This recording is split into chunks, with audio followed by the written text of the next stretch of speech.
Assalamualaikum.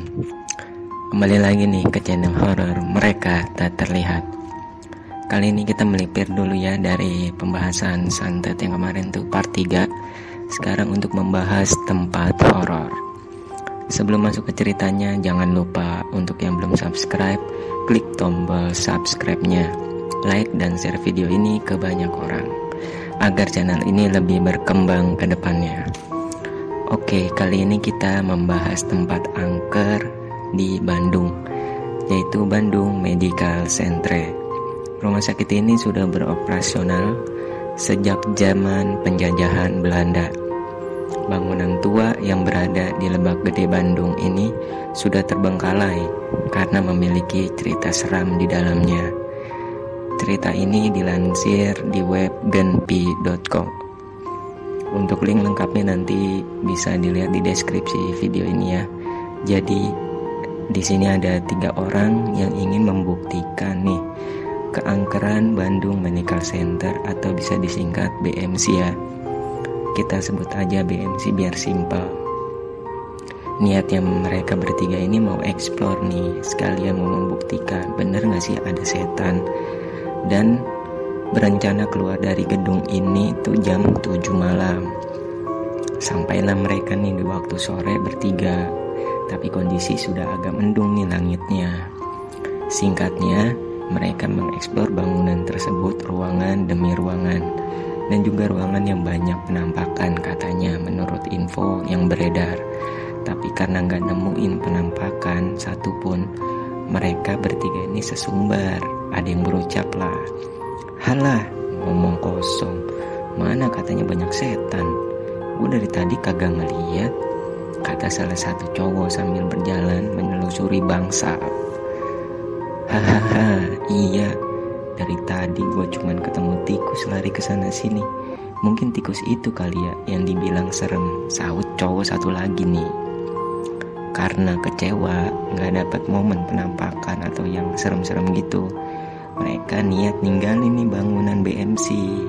Tapi di luar dugaan, ternyata di luar hujan deras. Mau gak mau mereka harus berteduh dong, menunggu hujan reda.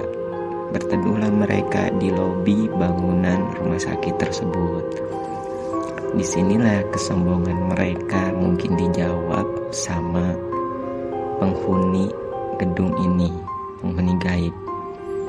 Mereka bertiga ini terdiri dari 2 cowok dan 1 cewek. Nah, si cewek ini lama-kelamaan ngedengar suara senandung kayak orang nyanyi di telinganya. Tapi lama-kelamaan makin keras dan menggema. Dikira mah temennya dong. Kesel nih sambil ngomel, "Berisik woi." Gue diemin. Lama-lama ngelunjak ya nyanyinya sambil mukul tangan si cowok di sampingnya. Dijawab dong, "Dih, apaan sih lu? Gue dari tadi diem aja sambil main PUBG ya." Dijawab begitu dong. Nah, si cewek ini ngeliat ke arah cowok yang satunya lagi nih. Dia bingung dan takut, pasalnya tatapan mata cowok yang satu lagi ini kosong dan ketakutan, tapi lebih ke arah di belakang posisi si cewek ini sambil nunjuk gitu. Melihat hal aneh bikin merinding kan. Akhirnya karena penasaran, ditengoklah ke arah belakang nih yang ditunjuk temennya. Di situ muncul sosok pria dengan pakaian lengkap sebagai perawat gitu. Hancur mukanya, mulutnya udah gak berbentuk, seperti ditarik gitu hingga sobek. Karena syok, mereka bertiga kabur nih walaupun masih hujan, meninggalkan gedung tersebut. Mereka gak nyangka, ternyata terbukti di akhir mereka mau meninggalkan tempat itu, tentang keangkeran gedung BMC. Nah, cerita yang kedua ini datang dari Runan Handoyo. Awalnya si Runan ini berkunjung ke Bandung untuk sebuah pekerjaan. Backgroundnya ini sih Runan punya kelebihan untuk hal gaib. Bisa dikatakan mampulah berkomunikasi sama makhluk halus nih. Dan untuk sumber cerita juga nanti gua tampilin di deskripsi video. Singkatnya, Runan ini memberanikan diri untuk pergi ke gedung BMC ini. Selama perjalanan ke BMC, kayak dapat suara bisikan perempuan nih. Bisikannya itu begini, nekat, berani. Nah, Runan ini bingung di dalam hatinya, ngejawab lah, iya berani, kenapa?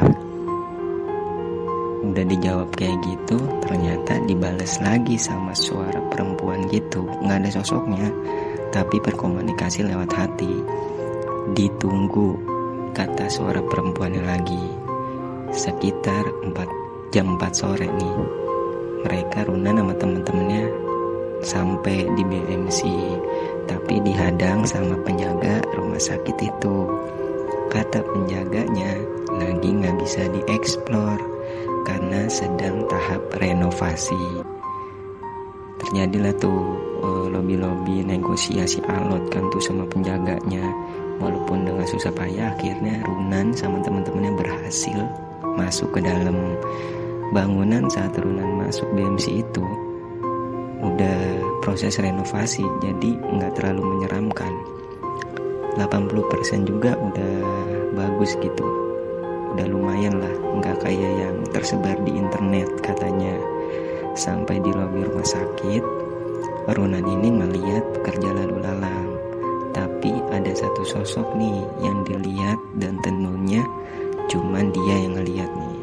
Sosok itu dokter tinggi besar dengan wajah pucat.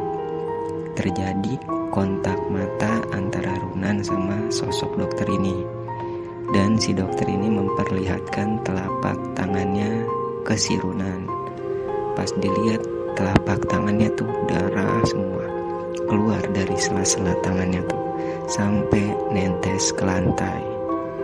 Karena panik nih, Runan nyuruh temen-temennya jangan masuk ke dalam karena ada dokter berdiri di sana penuh darah. Nah, ada momen menariknya nih saat si Runan sama teman-temannya mau meninggalkan gedung BMC nih. Sosok dokter ini ternyata berkomunikasi lah dengan si Runan, bernada memelas gitu, suaranya lirih banget. Tolong saya. Runan ini balas dalam hati, saya bisa bantu apa? Singkatnya terjadi komunikasi antara mereka berdua, antara dokter, arwah dokter, dan si Runan. Si arwah dokter ini menceritakan kejadian dia meninggal saat itu. Jadi kejadiannya waktu si dokter berusia 41 sampai 42 tahun gitu. Kejadian awalnya saat mau melakukan operasi. Kondisinya dokter yang lain nih nggak ada yang mau bantuin. Katanya nggak sanggup ngelihat kondisi pasien. Tapi si arwah dokter ini dulu nyanggupin kali ya. Jadi operasinya berlangsung dah saat itu. Si dokter ini memegang perut pasien nih. Dari perut tersebut keluar darah banyak banget sampai membasahi telapak tangannya. Mungkin itu saat ditunjukkan ke Runan kenapa telapak tangannya berdarah-darah banyak begitu. Ini kejadiannya nih. Nah, darah pun mengotori nih baju putihnya si dokter sampai ke siku. Setelah berusaha menyelamatkan si pasien, tapi naas, pasien itu meninggal di tangan si dokter tersebut. Keluarga pasien gak terima, terus ngeduga terjadi malpraktik. Pihak keluarga ini menuntut rumah sakit untuk bertanggung jawab. Akhirnya pihak rumah sakit memecat nih dokter tersebut dan mendapat blacklist dari beberapa rumah sakit saat itu. Dokter ini sempat mengalami depresi. Coba bayangin aja, niat ngebantu dan nggak ada yang mau support nolongin, tapi malah menjadi masalah bagi dirinya sendiri. Di blacklist di banyak rumah sakit saat itu kan. Akhirnya dia memilih jalan bunuh diri dengan minum obat-obatan. Tolong saya, kembali nih si dokter berbisik dengan nada lirihnya. Dijawab sama Runan, saya mohon maaf karena nggak bisa bantu. Menurut si Runan, Ini orang yang bunuh diri gak berada di atas atau di bawah, dan gak bisa balik ke alam sana. Arwah dokter itu pun memilih menetap di gedung BMC dan sempat berkata menyesal telah melakukan bunuh diri. Seru juga nih kisah misteri Bandung Medical Center ini. Untuk hikmah dan pelajaran yang bisa kita ambil nih dari dua kejadian ini. Yang pertama, jangan pernah sesumbar atau sombong dimanapun, di tempat manapun kita berada.